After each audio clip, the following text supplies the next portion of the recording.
stop.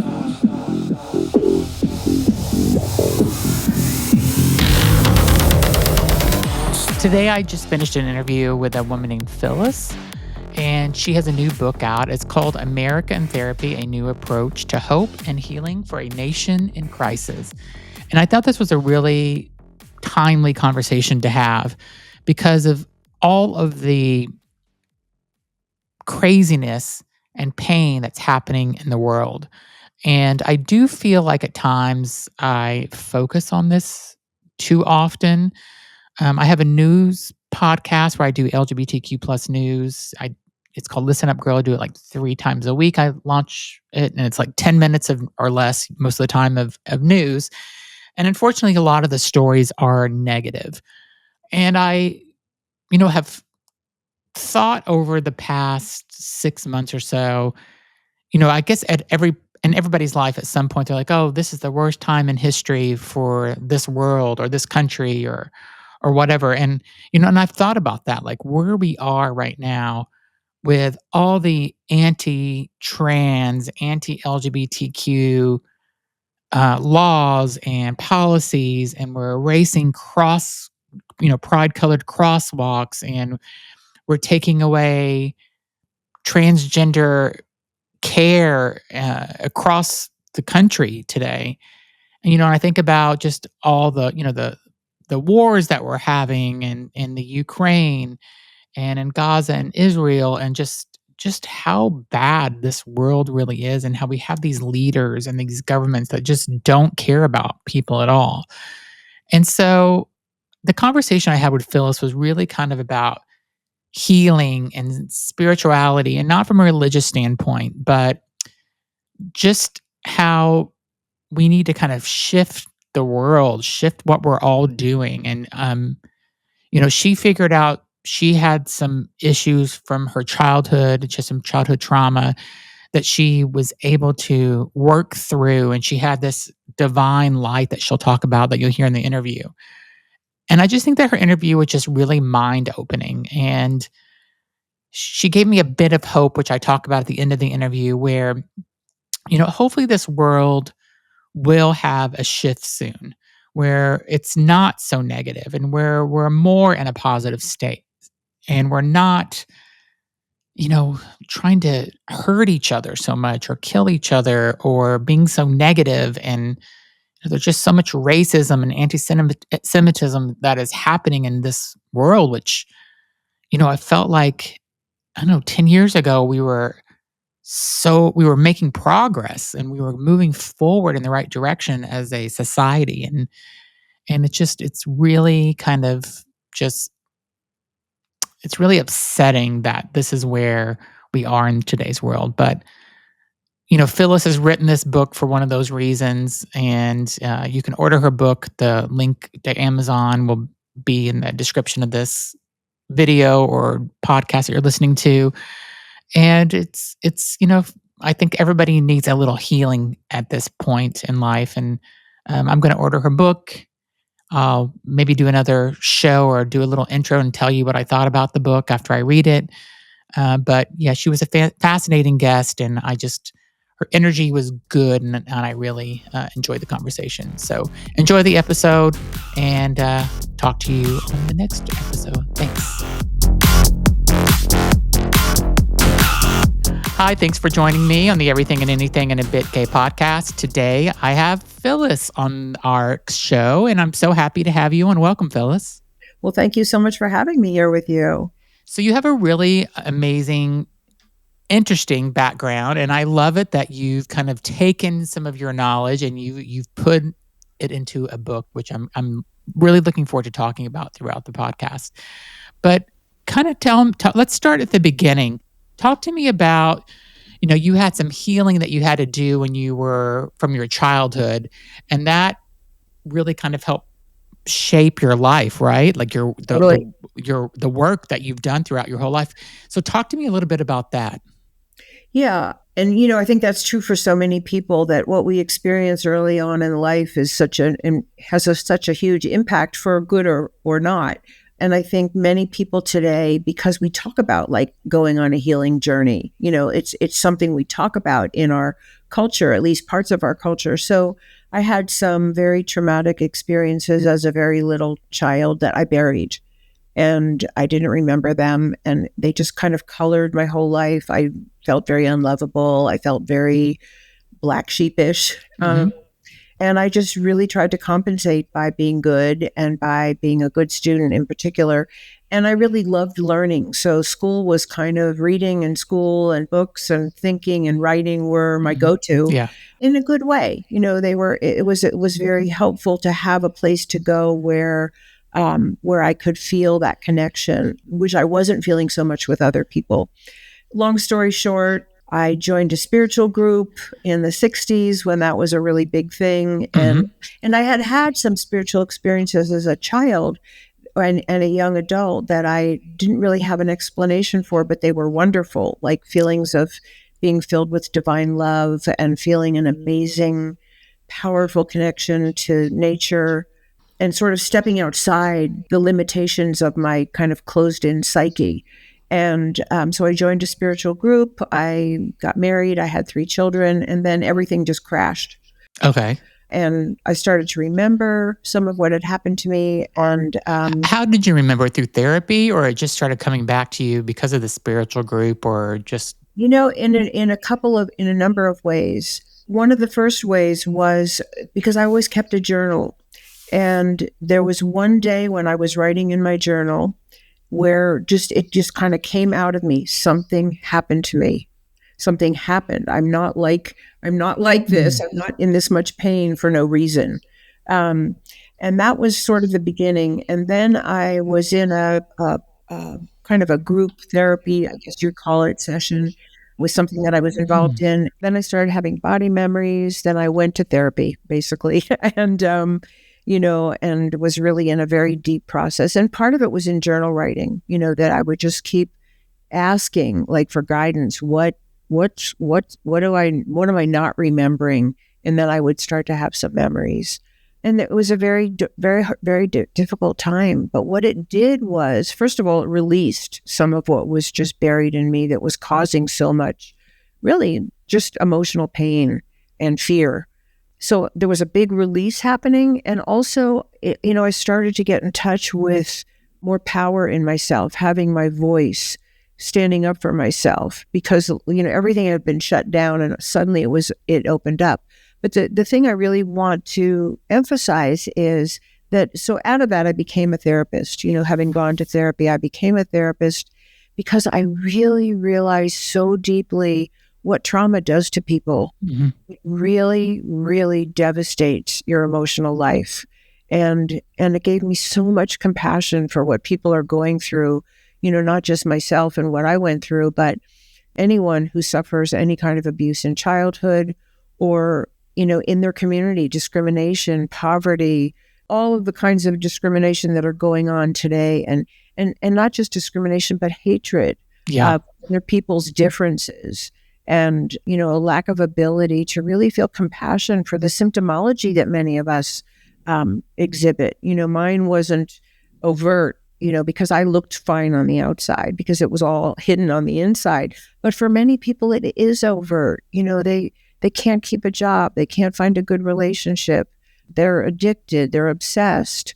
Or they're aggressive and acting out on other people out of their own pain. Or they become really helpless and they can't fight off anything that's harmful to them. And so I just began to see this as such a mass experience that so many people are having that we don't really understand because we don't teach psychology in school, and so I was a mystery to myself until I had a chance to unravel some of what had happened to me. And then it gave me so much compassion for people who don't have that opportunity or can't escape the kinds of hurt that they're suffering from either their family, their community, or their government. Yeah, and, I have a friend that needs to go to therapy so badly. Something has happened in his past because of the way he is, and his relationships with friends, partner, like, everything, and he refuses to go, and He's 40, mid 40s, and still has never gone to therapy. And he can't keep a relationship. He can't keep friendships. He's very limited. And so I feel bad for people like that that won't take, and he has the means, the insurance in order to go and get Well, help, but well, he will not do it for some reason. And it just baffles me. well, I don't know about your friend, but I do think it's not uncommon that that is the case for many people. Even though I think therapy and, some understanding of trauma is more known today than probably ever before. Mhm.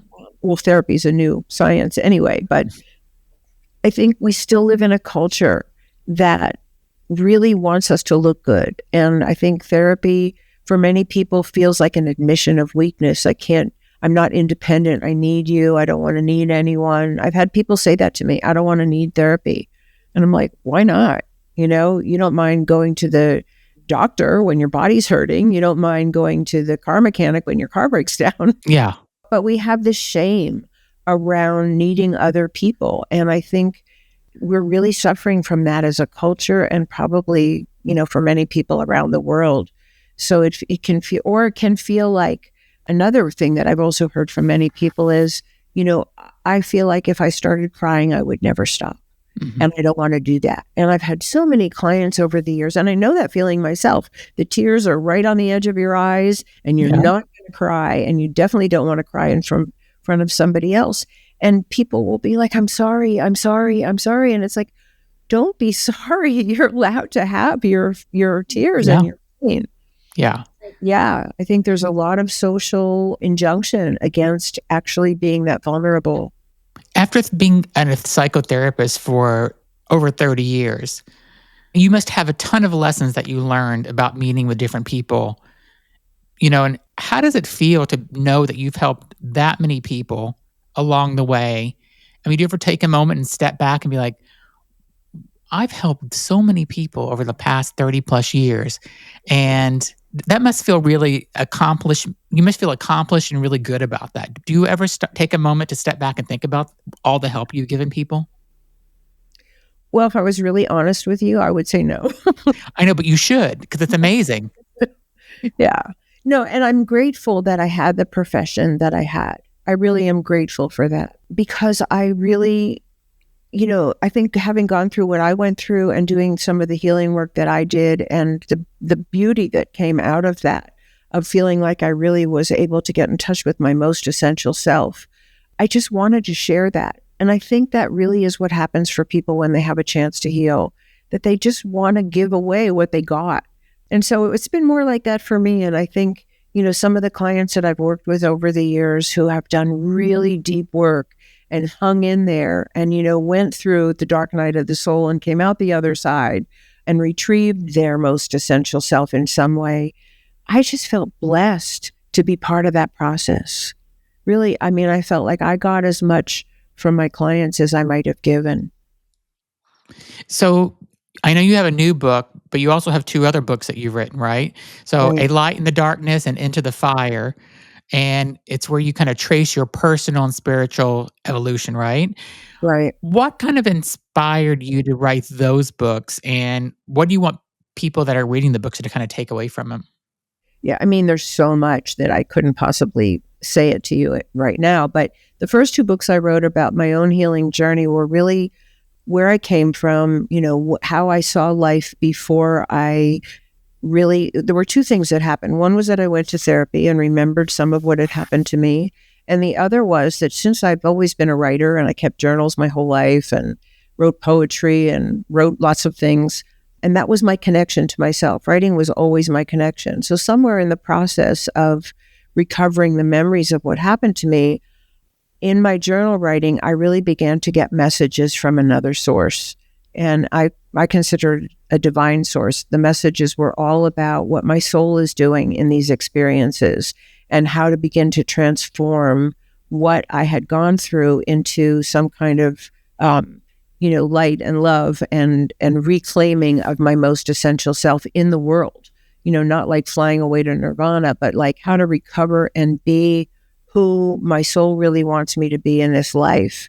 and that we're all on that journey. And so the messages that I received, and the reason why I wrote those 2 books, is because I really feel like those messages are for everybody. We all came here with a purpose.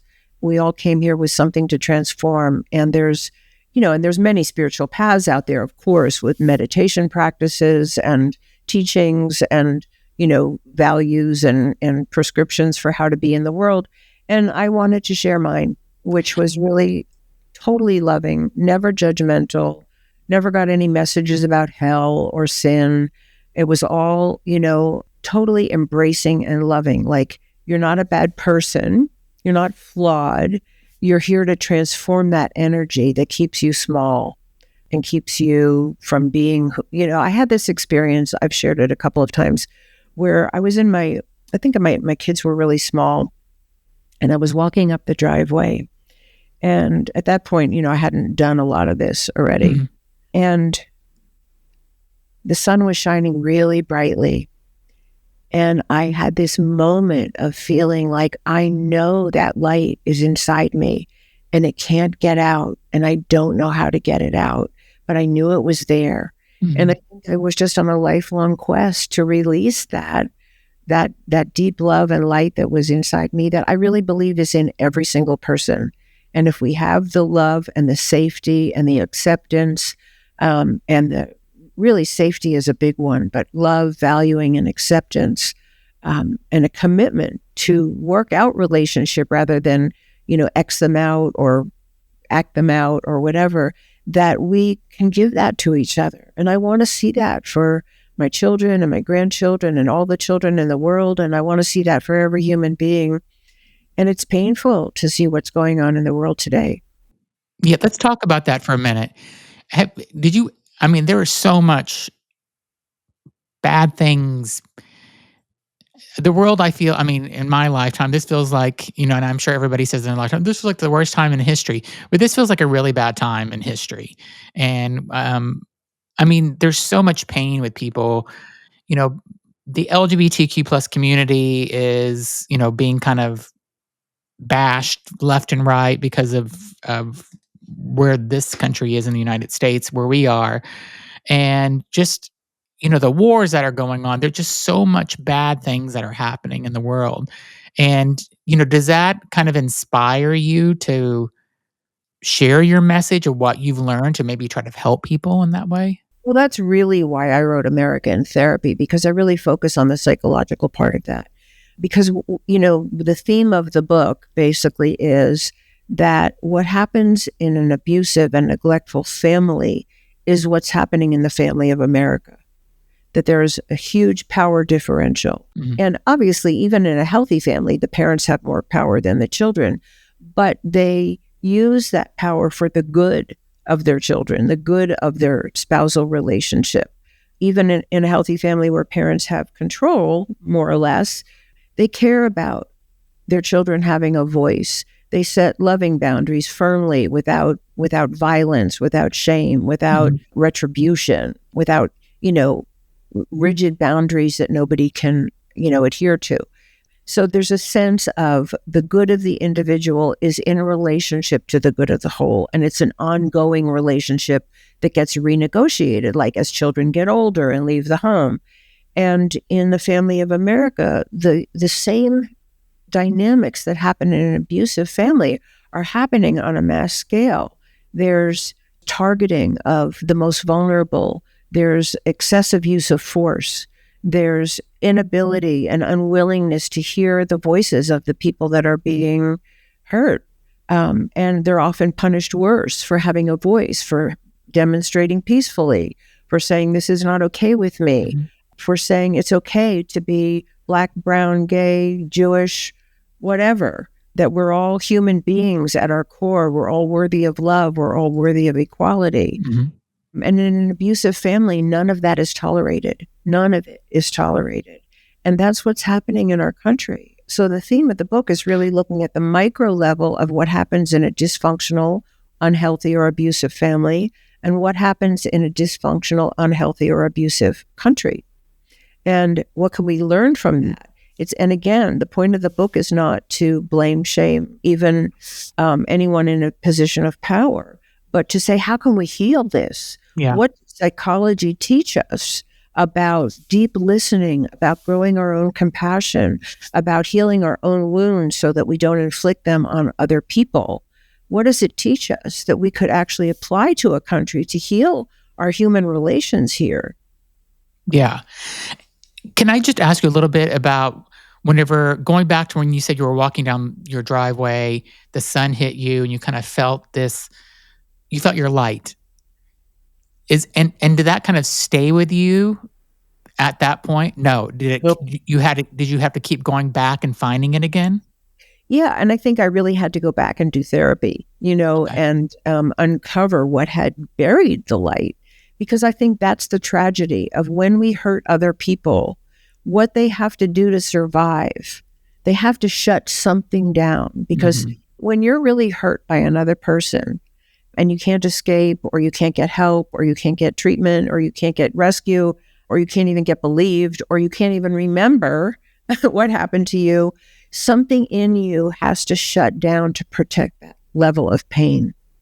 And unfortunately, what happens for most people is they also shut down their bubbly, exuberant, alive, expressive, free self because it's dangerous to show, or it's been shamed, or it's been punished, or it's been rejected. Because if people didn't have to shut down their essential selves when they're hurt, Mhm. it wouldn't matter. Yeah. It just wouldn't matter. You could just go on with your life and be great and everything would be fine. But we just don't see that. I didn't see that in myself, and I don't see that in other people, that there's really like something that needs to be peeled back, the layers. And part of what needs to be peeled back is not just the memories of what happened, and that's a big piece, but the other part of it that's really important is what we came to believe about ourselves as a result of receiving poor treatment or really abusive treatment from other people. I'm not lovable. I don't matter. I have no power. I'm invisible. I have no voice. I'm not worthy. We take on some kind of negative belief about ourselves, or it's my fault, that feels true. It feels true. And if there's nothing there to counter that message, then you just believe that that's who you are.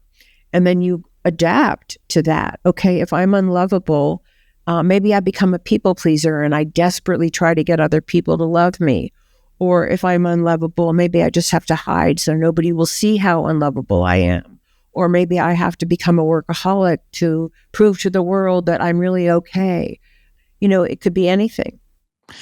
And when people grow up like this, or this is how their life is living. So let's say, you've grown up and you've had these negative feelings about yourself. Whenever you have a child, let's say, or you are in a relation, you're in a new relationship, aren't you like pushing that same energy out to your children or that relationship? And it's just an ongoing cycle. Right. And I think that's why there's attention today to what they call intergenerational trauma, Mhm. because we do somehow unconsciously pass on what we've learned in some way. It's not the same for every person. You could have two children in a family who are physically abused, and one of them may become an abuser with their own children, and the other one may become the partner of an abuser and unable to stand up and protect their children. Mhm. But they're both outcomes from abuse. But we respond in different ways because we have different natures, or we have different role models, or we have different genders, or we have whatever we have. Yeah. But I really outline that in detail in my book. What are the outcomes of abuse in people when it's not treated, when it's not stopped? And then can we understand what's going on in the world through that lens? Mhm. If you have people in a country that are being bombed and they have no safe place to go, and they're seeing their loved ones be killed around them, I can't even imagine how I couldn't either. gets up the next day and functions. Yeah. They're highly, highly traumatized, and of course they're going to be symptomatic. Yeah. And what as a if we look at an individual family, we say, well, the abuse has to stop. For anybody to be safe and heal, the abuse has to stop. If we want to stop what's going on in the world, we have to stop what we're doing to each other. Yeah. One of the things you talk about is the intersection between psychology and spirituality. How do you kind of see those two areas working together for the healing process? And when you talk about spirituality, tell my listeners what you mean about that. Well, I don't mean religion, Mm, and I'm not against religion if it serves you and if it's loving and it creates great human relations. I'm not opposed to yeah. that at all. But I'm not talking about religion because what I experienced wasn't a religion. What I experienced was a direct connection to something that felt divinely loving and divinely wise. And I think that and this is just my bias, this may not Yeah. be everyone's. Yeah. So I'm not out there to impose this on anyone who doesn't feel this way. But for me, that connection to my most, to really to God, to oneness, to soul, to spirit, however you say it, that connection was real. I felt it in my body. I felt it in my heart. I heard messages in my mind that didn't come from me. They were things I hadn't learned even in the spiritual practices that I had been involved in. And what I've come to believe is that we all have a soul. We all have a divine connection. And we came here to take on an ego consciousness. That's what we did. We're not sinners. We didn't get born sinners and now we have to repent. Our soul's journey was to take on this ego consciousness and awaken from it. And there's a lot I can say about that. And some of that is in the first two books that I wrote. And I have a lot more that I haven't written yet. Yeah. But I think that gives us also some compassion for each other. We all took on this journey and we have different parts in the play. And one of the very sad things about ego consciousness is that it tries to impose its will on everybody else. So if I believe a certain religion, you have to believe that too, or you're wrong and bad. Or I have a certain, economic status, and if you don't fit that, then you're unworthy and you're lazy and entitled. That we try to impose something on other people rather than actually celebrate that we have different parts in this play and that my part is not your part. And that's beautiful because I can learn from you and you can learn from me and we can learn from each other and we can create something together that no one of us can create by ourselves. And so I think we're at a place in human history with how bad things appear to be Mhm. that we're actually trying to awaken as a species into a different consciousness that is loving and cooperative and peaceful and very honoring of each other. I think we're really looking toward evolving into a different consciousness. And maybe these are the death throes of the old consciousness. I hope that's true. And Yeah. that we're actually birthing something new. And for me, as painful as it is, and I'm sure, you can probably say your own part about this, to see what's going on in the world, it's hugely painful. I think human beings are innately good. And so I just keep doing what's mine to do, like my part in this play. Yeah. What do you think the message, the light, what do you think all that really is? Like, how would you explain it? And I'll just say up front, I'm not a big believer in like organized religion myself, but I do believe that there are things that happen to you after you die. Where you have a soul, you maybe are a spirit. I think that there's things that happen to you after you don't just go on the ground and you die or you go to heaven or hell. That's just not what I believe as a person. Um, so that's why I think what you're saying when you said you had kind of this divine light, this spirit kind of talking to you, I think I'm on the same page as you, but could you maybe tell me what that means to you? Well, I guess I just want to backtrack 1 second because one thing I forgot to say about the intersection of psychology and spirit is that we bring our psychology to our relationship to spirit. So if I'm an unhealed person, and this, I'll speak for myself here and give you one example. When I felt so unlovable when I was young, that originally my relationship to spirit was, I really want God to love me. And what I realized was, somewhere along that path of my own recovery journey was I really wanted people to love me. I wanted to be able to love people successfully. But all the wounds to my psyche, to my heart, had made that very difficult for me to experience. And so I was looking for God for something that I actually really wanted in the human realm. Mm-hmm. And I think it also works in other ways that are very harmful. That wasn't helpful, but it wasn't hugely harmful. Mm-hmm. Well, some of the ways that it works that are harmful is if you come from abuse and you come from authoritarianism, you might very well be attracted to a very authoritarian religion that's very judgmental and very punishing. And that, to me, is where our unhealed psychology can really affect our relationship to spirit. And it becomes a reflection of our unhealed wounds rather than anything that I think is really spiritual. So part of what I could say in answer to your question is those experiences that I've had where it really felt like there was a connection to something that was way bigger than me, way bigger than even human. Mm-hmm. Like it made itself present to me as a human being, but it wasn't a spirit named Jim, Yeah. And I'm not putting that down. I'm just saying that's not what I experienced. Yep. That it really gave me an understanding, which I have to renew because I live this human life on this earth like everybody else, that it's way bigger than us, that really spirit has descended into matter and it has taken on human form and it's taken on lots of other forms besides human. And we're just one form that spirit has taken on for a specific purpose.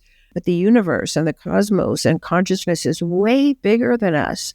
And there's something that's really wonderful about being able to experience that because it sort of snaps you out of the nearsightedness of our own little lives that we're struggling to live. Yeah. If that makes sense. Yeah. In your latest book, American Therapy, you go and explore how we might bring healing principles into a national conversation.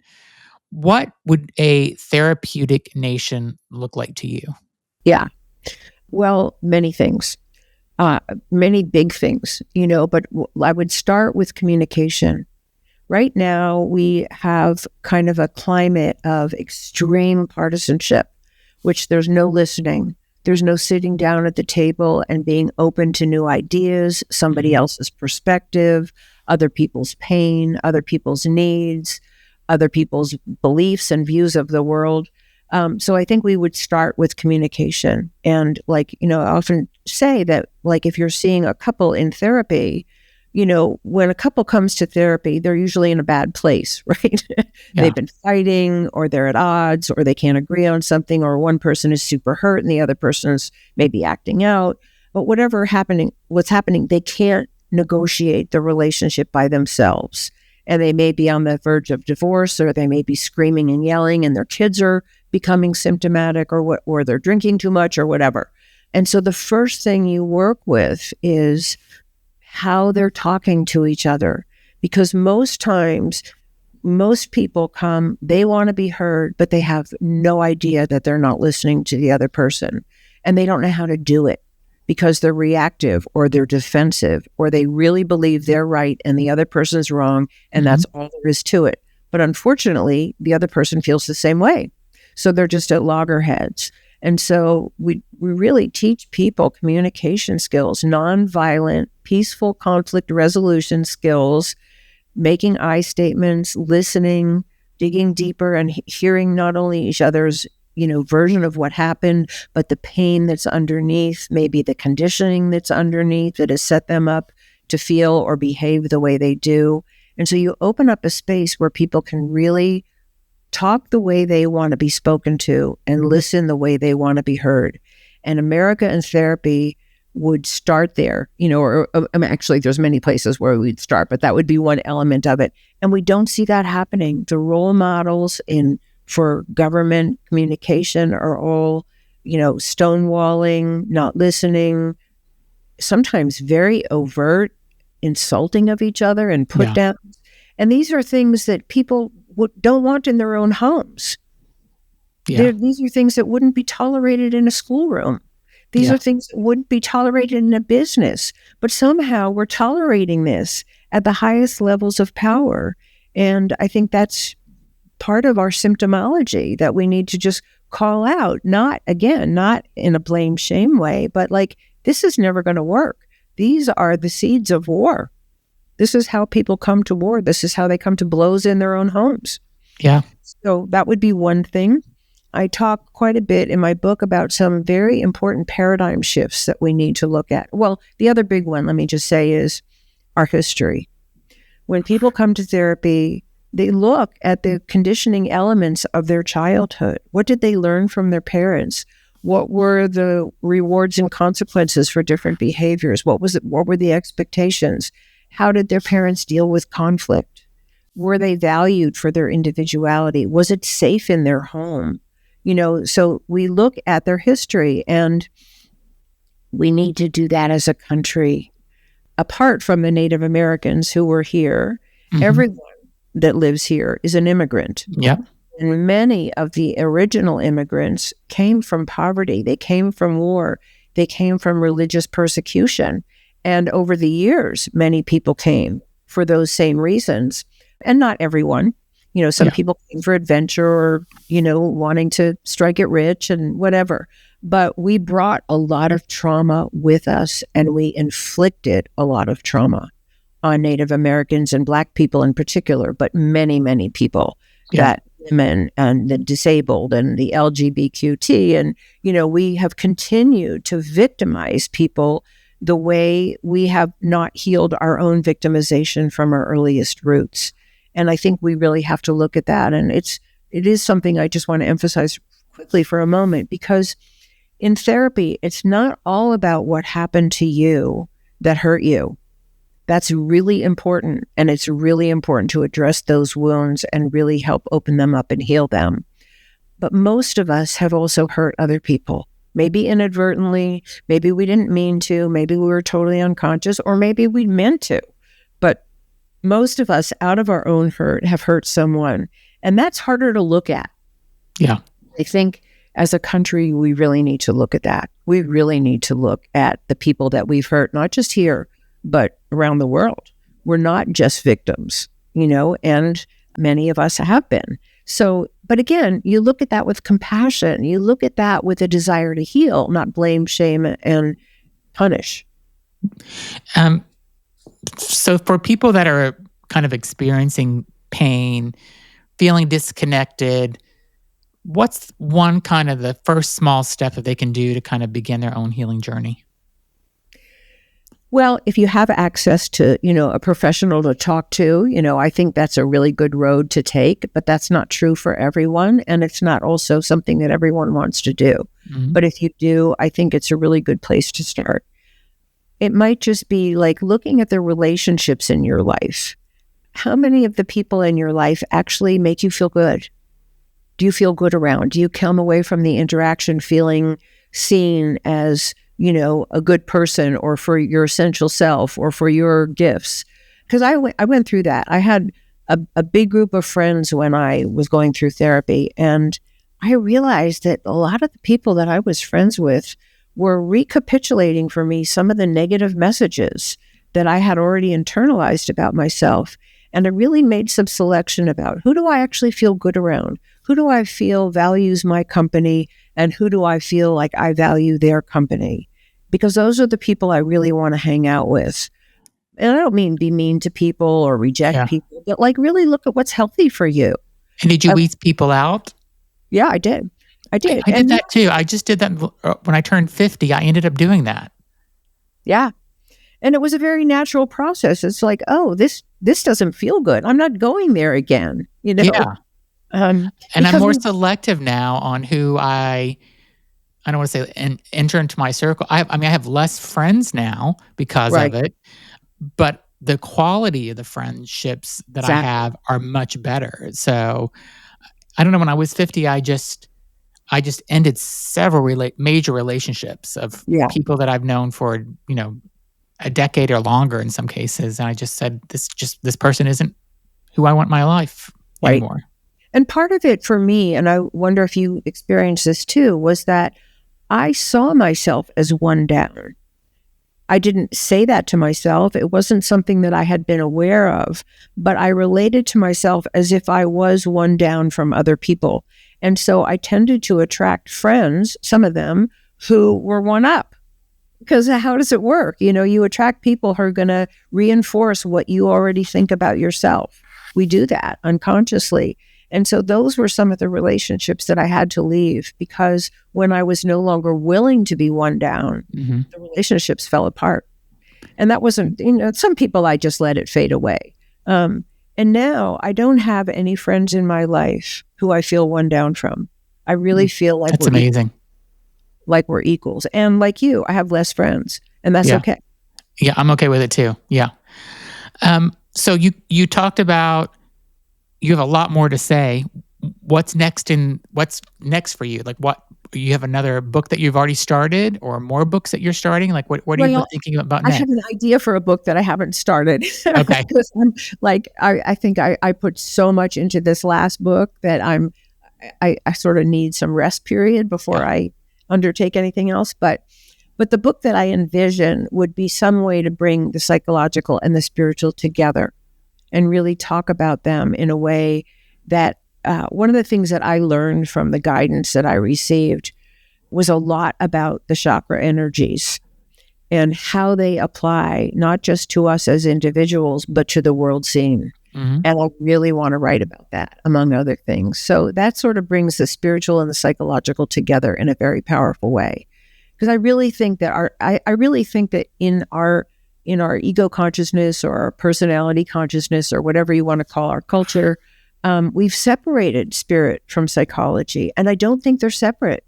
I think, I don't see myself floating off to nirvana. I see myself as bringing down whatever's been given to me and applying it to our life here, in our relationships with one another. How do we become more loving? How do we become more seeing the light in other people? For me, one of the most life-changing moments in my life was the first person who I actually felt saw the light in me. I had not had that experience.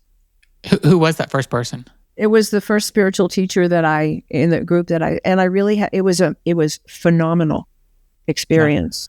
And I feel like that's what we can give to each other, is to see each other as our best selves, as our light, and feed that in each other. And the culture that we live in, for many people, does not do that. Well, you've kind of given me hope earlier in the conversation, where you said something almost about like you feel like things are getting ready to possibly shift or change. Hopefully we'll see that sooner than later. So, hopefully. So hopefully. Yes. Hopefully. Yes. Well, thank you so much for being on. You were an amazing guest. If you would like to get Phyllis's book, America in Therapy, A New Approach, I will put a link in the description of this video or podcast, whatever you are listening or watching. And it's on Amazon for sure, because I've seen it, because I'm ordering it today after the call. And I'll put the other links to your other two books in there as well. So if people are interested in it, that way they can go and get them. And you were an amazing guest, and I thank you for being on. Well, thank you for having me, because you're also an amazing host. So I love the conversation. I really appreciate the thoughtfulness of your questions, and I feel like we're kindred spirits in some way. So thank you so much. Thanks for being on. Thanks, everybody. Please be sure to subscribe to the podcast. Also, leave a comment, and whenever you buy Phyllis's book, send me a DM on my Instagram, and so I can share it with her, so you can tell me how much you loved it. Thanks so much, everybody, for listening. Thank you.